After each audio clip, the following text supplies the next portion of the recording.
They say that before death comes, there is a sound, a shrill lament, somewhere between a woman's sob and the wind's howl as it rends the trees in two. Whoever hears it feels their blood run cold and knows there is no escape, because it is not merely a warning, it is the sentence. And the name behind this portent, whispered for centuries across hills and ancient castles, has always been the same: Banshee. But what if we told you that this figure is not just part of Irish folklore, but an entity far older and far more terrifying? That her wails echo not only across Ireland's green fields, but also within forbidden medieval manuscripts, in the confessions of nobles driven mad, and in the silent registers of the church itself.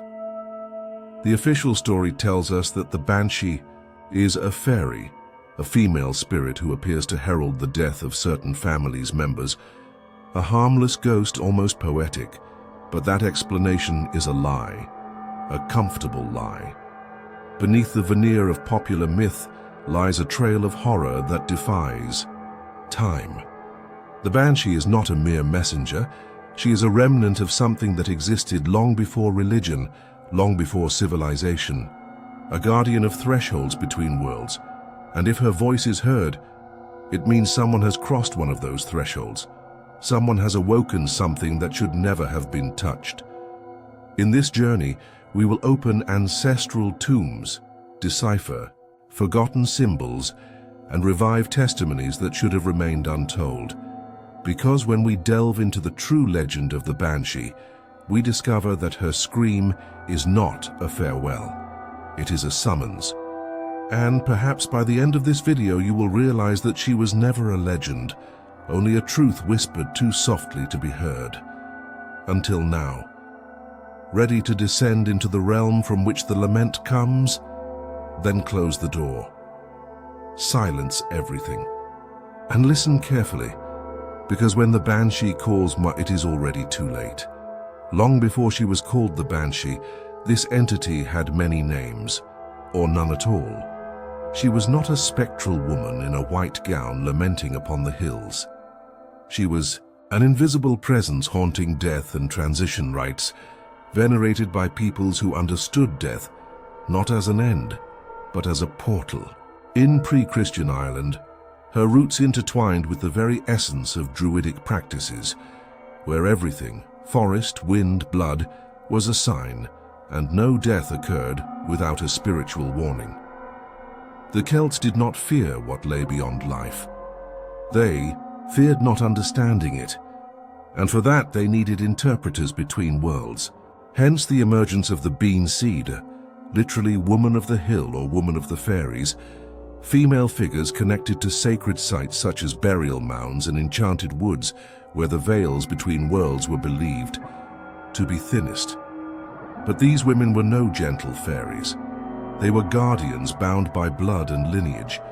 They appeared only to chosen families, those marked by some ancient pact.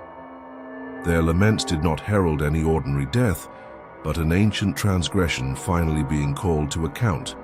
The figure of the goddess Morrigan, the mother of battles, associated with war, death, and metamorphosis, also feeds into the Banshee's imagery. Morrigan manifested on battlefields, flying as a crow, whispering in the ears of the dying. Yet there are accounts of her walking among the living at night, with eyes of liquid darkness, foretelling, and sometimes even causing, death. The line between goddess and Banshee was thin, almost indistinguishable, suggesting that the lament might emanate from a divine entity in decline, banished from the altars when Christianity arrived. Far from erasing her presence, religious conversion only drove the Banshee deeper into the shadows. With the fall of the Druids and the advance of the Church, these entities were demonized, relegated to the dark corners of oral tradition. Their names became whispers reserved for funerals and vigils, their legend fused with fear of the unknown, of the pagan, of that which should be forgotten. Yet even in the darkness, she endured. Medieval Irish scribes, translating the old Celtic myths, often encountered tales of women weeping at night, whose voices came from nowhere and preceded the deaths of kings, lords, and even clerics. Some references, hidden in the margins of religious manuscripts, mention female figures cloaked in mist, appearing during eclipses or on equinox nights, near cemeteries or isolated monasteries. No longer mere warnings, the Banshee watched, and according to the bravest accounts, chose her victims. A curious detail recurs in many of these stories: a comb of silver or bone. It was said that anyone who found such a comb on the road should leave it where it lay. To touch that object was to invite the Banshee to follow. A mere metaphor, perhaps, or perhaps a lost ritual symbol, a relic that bound its possessor to the entity. Thus, the Banshee's origin lies in the bedrock of our oldest human fear, the Chiu, fear of that which cannot be seen yet watches, of that which does not speak yet announces. Her lament is more than a sound. It is a reminder that something sees us from the other side. And no matter how much time passes, she remains, waiting for the right moment to sing once more. At first glance, the Banshee seems a quaint, picturesque legend, but when records accumulate from different centuries, regions, and reputable witnesses, the label myth begins to crumble. Many of the most disturbing accounts did not come from superstitious peasants, but from nobles, monks, soldiers, and even physicians, people who not only heard the lament, but described it with a terror that traversed generations. One of the earliest records dates back to the 13th century in the archives of Kilkenny Abbey. In a deteriorated manuscript, an abbot recounts the voice of a woman weeping from the northern hills 3 nights before the death of all the infirm monks. He writes, "It was as though the sky bled through her throat." The vividness of his description is remarkable for a man of faith, and he concludes with a warning: the Banshee does not simply announce death, she walks before it.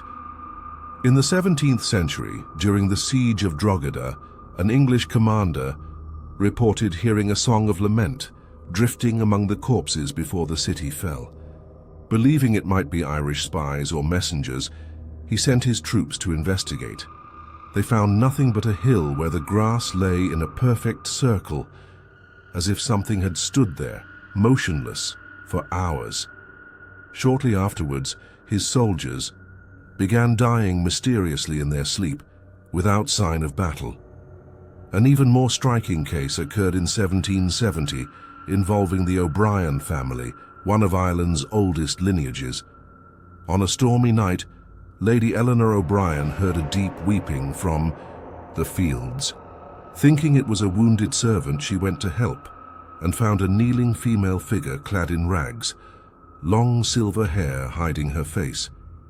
When Eleanor approached, the woman turned and let out such a piercing scream that Eleanor fainted.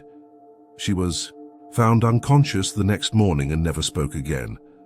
3 days later, her husband died suddenly of a heart attack. The incident was recorded by a Dublin physician, John Carver, who noted, "Whatever she saw destroyed her mind completely. She is not merely mute, she is gone." In the early 20th century, the poet W.B. Yeats, a renowned scholar of Irish folklore, interviewed numerous rural inhabitants of Connaught. Many spoke of recent encounters with the Banshee. One man, Seamus Finnegan, described hearing the lament 3 nights running at exactly the same hour, coming from the riverbank near his home. Armed with a lantern and a knife, he went to investigate and saw, in his own words, "a shadow that did not belong to the night bent over the waters, combing its hair with its fingers." Modern reports persist even with technological advances. In obscure internet forums, particularly among genealogists and descendants of ancient Irish families, accounts circulate of strange recordings. A man in Limerick claims his security camera captured a distant lament at 3 in the morning. The following day, his brother died in a fatal accident. The audio clip was shared in occultist circles and analyzed by sound engineers. No plausible explanation was ever found. With so many testimonies, the question is not whether the Banshee exists, but what she truly is. A spirit linked to an ancient, forgotten deity, a residual echo of powerful emotions imprinted in time, or something far older, adopting the shapes our fears can comprehend. Whatever the answer, the documented encounters suggest her role goes beyond mere warning. The Banshee appears to choose. She does not manifest to everyone. She watches, waits, and when she emerges, she changes not only the fate of those who die, but also of those who hear her. While many view the Banshee as a wandering spirit seeking souls at random, some families claim to bear her presence as a hereditary burden. For these clans, the Banshee is not an occasional apparition, but a constant inheritance, manifesting generation after generation, and not by accident. The bond between these lineages and the wailing spirit traces back to ancient pacts sealed by blood, guilt, or power. Irish oral tradition holds that 5 great families have always been visited by the Banshee: the O'Grady, O'Neill, O'Brien, O'Connor, and Kavanagh clans. These names recur in medieval chronicles and modern reports, always with the same pattern. Someone hears the lament, usually at night, and shortly after a family member dies. Yet the most chilling aspect is not the warning itself, but the recognition. Many say the entity calls them by name. She laments not for strangers, she knows exactly for whom she cries. One of the darkest theories suggests these families once guarded forbidden druidic rituals or sheltered pagan entities when Christianity swept through Ireland. As retribution or reward, they were spiritually bound to the Banshee, doomed to hear her voice whenever a blood relative approached death. Others argue it is no curse but a pact, a veiled protection, where the Banshee serves as sentinel to the lineage, guardian of the passage between worlds, ensuring the family's souls are not corrupted by even darker forces. A 16th century manuscript in the National Library of Ireland records a Kavanagh family case. A young woman began hearing laments each nightfall. Fearful of possession, her parents locked her in a convent. Yet there the nuns reported unexplained weeping in the corridors. When the girl died, the abbey remained deserted for weeks.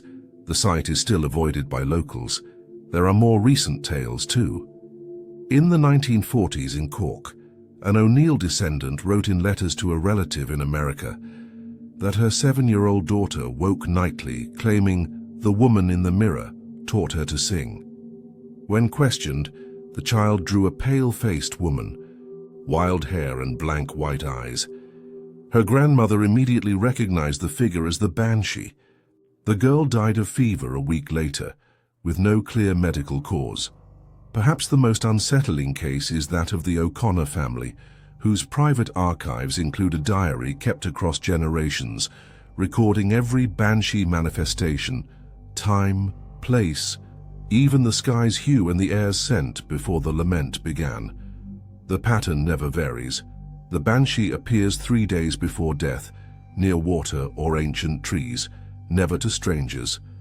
The family regards this as both an honor and an inevitable terror. This intimate hereditary bond transforms the myth into living reality. It is no longer a question of belief. For these families, she is part of their very existence, a constant echo, a sinister certainty. Some scholars have attempted to rationalize the phenomenon as a collective hysteria passed down generations. But that theory falters in face of accounts from outside the lineage, servants, physicians, visitors, who all report hearing or seeing the Banshee moments before tragedy struck. A collective psychic spectre, an ancestral spirit safeguarding its chosen, or something much older using these bloodlines as portals? Whatever the true nature of the bond, one thing is certain. The Banshee does not lament for all. She chooses. And if she chooses you, your blood is the link. Whether curse, pact, or gift, call it what you will, it does not end with death. It lives on in descendants. The lament echoes through the generations like a forgotten song, played only when darkness draws near. And for those who bear this inheritance, the question is not if they will hear her, but when. As the Banshee's legend spanned centuries, a silent movement formed, not in forests or fields, but in the shadowed halls of monasteries and aristocratic salons. The lamenting woman had become too disturbing a presence, one that challenged divine authority and social order. After all, if there existed a being who knew the hour of death before priests, physicians, or kings, what power did she truly wield? The Catholic Church, as it established itself in medieval Ireland, harshly condemned all that recalled the old pagan traditions. The female spirits once revered as spiritual guides were rebranded as demons or illusions of the devil. Council records show monks reprimanded for mentioning the woman weeping in the hills, accused of perpetuating heretical superstitions. Yet despite such bans, the Banshee's name never vanished. It merely changed form. It became a whisper. It became silence. More disturbing still is the involvement of the nobility. Ancient Irish aristocratic families, many direct descendants of the clans tied to the Banshee, began rewriting their histories. Manuscripts were burned, genealogies altered, coats of arms modified, all to sever any visible link to the entity. But why such lengths to erase what seemed a harmless legend? The answer may lie in forgotten documents at Trinity College Library in Dublin. There, a 17th century anonymous librarian detailed an exorcism in a rural manor. The owner, an O'Grady count, believed his house haunted by an ancestral entity. The account mentions a female figure of deep laments appearing at the very moment each heir of the lineage expired. The exorcism failed. 3 days later, the count was found dead in the same chamber where the apparition had appeared. The aristocracy realized they could not combat the Banshee with prayers or authority. Instead, they chose to conceal the truth, reduce her to children's folklore, equating her with harmless sprites and goblins. Yet in secret, many continued to fear and even venerate her presence. Some families kept candlelit vigils through the night. Others placed small offerings in remote gardens, all to appease a spirit that would never be domesticated. Ironically, the more church and nobility sought to bury the Banshee, the stronger she grew in popular whispers. For the people knew. The people heard. And each time the lament rent the night, neither cross nor sword brought comfort. It was the recognition that something older, more ancient, still watched the living world, and no earthly power could silence her voice. The truth they tried to hide is simple and dreadful. The Banshee belongs to no domain of faith, science, or politics. She predates them all, and when she sings, no wall, no matter how fortified by dogma or crown, can contain the sound of death drawing near. There is something profoundly unsettling in imagining that death might have a sound. That before the final darkness, someone or something sings for us. The legend of the Banshee at first glance is a tale of fear, yet when we dig deeper, it reveals itself as a shadowy mirror of our own human condition, our perpetual struggle to comprehend the uncontrollable, to name the invisible, to domesticate mystery. For centuries she has been described as messenger, as warning, as ghost. But perhaps these words merely soften a harsher reality. The Banshee does not only announce death, she escorts it. Her lament is not passive, it is ritual, part of an ancient cosmic machinery forgotten by our books and denied by our beliefs. A ceremony of passage that demands neither acceptance nor resignation, only presence.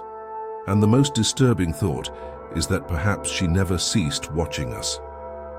That she still walks between worlds, invisible to reason, but present in intuition. The cold shiver at the nape of the neck, the heavy silence before tragedy, the muffled scream only you can hear. Perhaps the Banshee is not an external spirit, but something engraved in our ancestral memory, an echo of eras when we knew that death had both face and voice. Throughout this journey, we have seen that the Banshee's truth does not hide solely in ancient ruins or forgotten manuscripts. She lives in the whispers of families, the archives that sought to silence her, the eyes that still tremble at the wind slicing through the night.